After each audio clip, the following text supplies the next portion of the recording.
ಕುವೆಂಪು ಅವರ ಮಲೆಗಳಲ್ಲಿ ಮದುಮಗಳು ಕಾದಂಬರಿಯ 2ನೇ ಅಧ್ಯಾಯವು ಮಲೆನಾಡಿನ ಲಕ್ಕುಂದ ಹಳ್ಳಿಯ ಸಾಮಾಜಿಕ ಸಂಘರ್ಷ ಮತ್ತು ಒಳಗುಟ್ಟುಗಳನ್ನು ಅನಾವರಣಗೊಳಿಸುತ್ತದೆ. 1.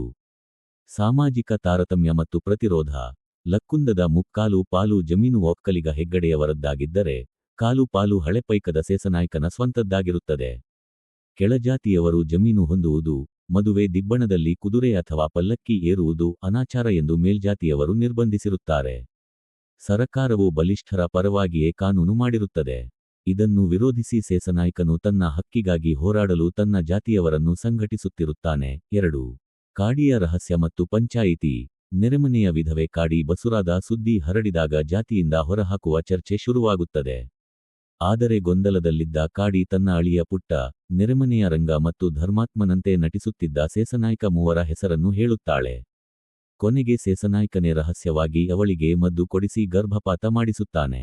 ಮುಖಂಡರಿಗೆ ಕಳ್ಳು ಕಡುಬಿನ ಔತಣ ನೀಡಿ, ವೀರಾವೇಶದ ಮಾತುಗಳಿಂದ ತನ್ನ ಮೇಲಿನ ಸಂಶಯವನ್ನು ಬೇರೆಡೆಗೆ ತಿರುಗಿಸುತ್ತಾನೆ. 3. ಕಳ್ಳಿನ ಮಸ್ತಿ ಮತ್ತು ಗುತ್ತಿಯ ಪ್ರವೇಶ. ಮುಖಂಡರೆಲ್ಲ ಹೋದ ಮೇಲೆ ಸೇಸನಾಯ್ಕ ಮತ್ತು ತಿಮ್ಮನಾಯ್ಕ ಜಗಲಿಯ ಮೇಲೆ ಕುಳಿತು ಕಳ್ಳು ಕುಡಿಯುತ್ತಾ ಮದುವೆಯ ದಿಬ್ಬಣದ ಸಾಹಸದ ಬಗ್ಗೆ ಚರ್ಚಿಸುತ್ತಿರುತ್ತಾರೆ. ಆಗ ಮಳೆಯಲ್ಲಿ ತನ್ನ ದೈತ್ಯ ನಾಯಿ, ಹುಲಿಯ ನೊಂದಿಗೆ ಹೊಲೆಯ ಸಮುದಾಯದ ಗುತ್ತಿ ಅಲ್ಲಿಗೆ ಬರುತ್ತಾನೆ.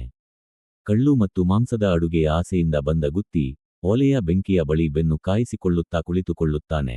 ಈ ಅಧ್ಯಾಯವು ಗ್ರಾಮೀಣ ಬದುಕಿನ ಜಾತಿ ಪದ್ಧತಿಯ ತಾರತಮ್ಯ ಮತ್ತು ಅಂದಿನ ನಾಯಕರ ಬೂಟಾಟಿಕೆಯನ್ನು ಮಾರ್ಮಿಕವಾಗಿ ಚಿತ್ರಿಸುತ್ತದೆ.